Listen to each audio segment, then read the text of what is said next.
Welcome back. All this week, we're taking a closer look at reproductive rights in America. And tonight, we are focusing on the words used in often heated debates over abortion and why they matter. You may have heard the phrase abortion as birth control. It's a common misconception and dangerous rhetoric that can skew the reproductive rights debate and really muddy the waters between contraception and abortion. Take singer Olivia Rodrigo, for example. She's been vocal about her support for reproductive rights. But the pop star got into a bit of hot water with some parents after handing out free Plan Bs during her concerts this year. One father posted on X to accuse the singer of helping his daughter, quote, have an abortion, though the Plan B pill is designed to work before a woman is pregnant. Rodrigo has since decided to stop handing out the contraception at her concerts. But according to the National Abortion Federation, women using abortion as a method of birth control is a myth. The organization's research finds half of all women getting abortions report contraception was actually used during the month they became pregnant.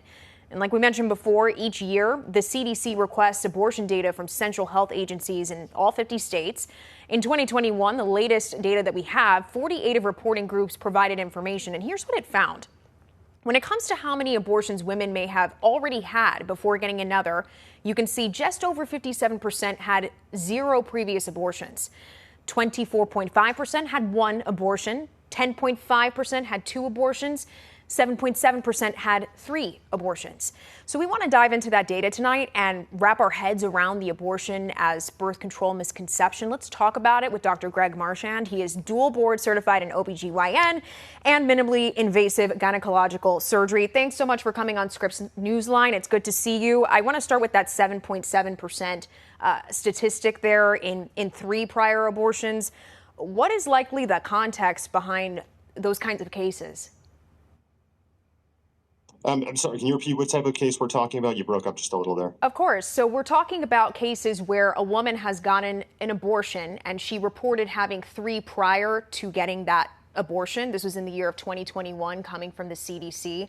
So the question is just, when you see a woman who typically has had several abortions prior, what is the context that is typically going on with that patient? Right, so this is a very common scenario. As you saw from those statistics, it's going to be about half of women, half of the approximate 900,000 abortions in the U.S. each year.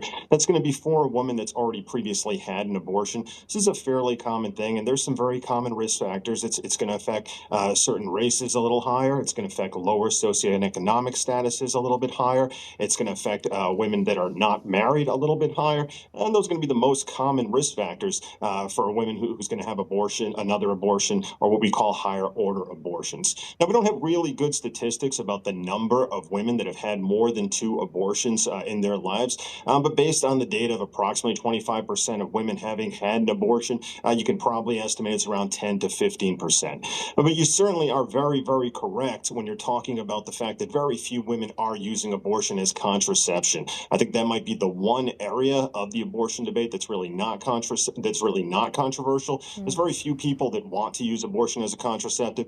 As you said, the majority of women are going ahead and trying to use birth control. In fact, using birth control in the same month they're having an abortion. Yeah, I guess to that point, why is it then that we hear so much about that phrase of abortion as birth control and that's still kind of in the rhetoric when, as you say, it's not really a thing, it's a misconception?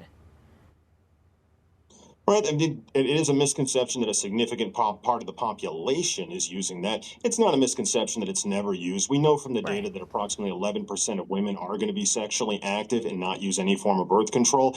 So there is probably a small number of women in the 1 to 2 percentile range that are actually using termination as birth control. But as you stated, the majority of women seeking termination, those are going to be women who birth control failed for or were under a misconception about how way a birth control pill works, unfortunately. So let me call back to the Olivia Rodrigo Plan B story, just because the father, had posted saying the Plan B pill, that was, an abortion pill. Could you just clarify for us, what is the difference between something like Plan B, birth control, and abortion?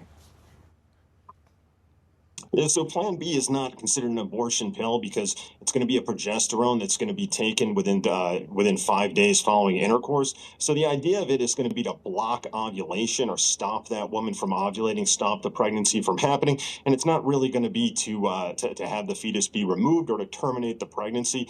So there is some correctness in stating that the morning after pill is not an abortion, and I could see some people who feel very passionately about the pro-life stance that a morning after pill could be a type of remedy or a solution to causing less women to actually need terminations. I'm curious, what, if any, are the risks of having multiple abortions?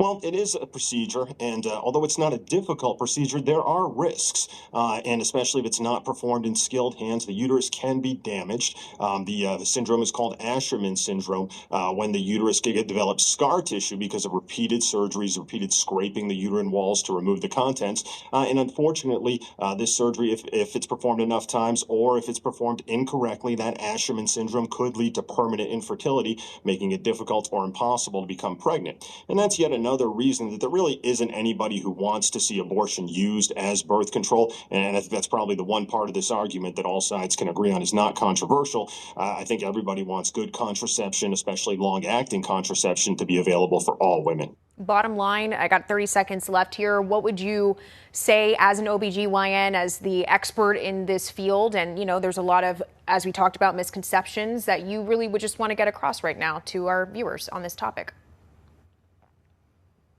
Certainly not to worry about the availability of terminations, and know that your OBGYNs in each state are not afraid to act. As an OBGYN, a pro-life OBGYN, I'd never hesitate to terminate a pregnancy if a woman's life is in danger. Board-certified OBGYNs know what the laws are. It's legal to take care of a woman whose life is in danger, legal to do that abortion in all 50 states. Don't worry, board-certified OBGYNs have your health as their #1 priority. Dr. Greg Marchand, thank you so much for your time. Appreciate it. Thank you. And folks, we'll be right back.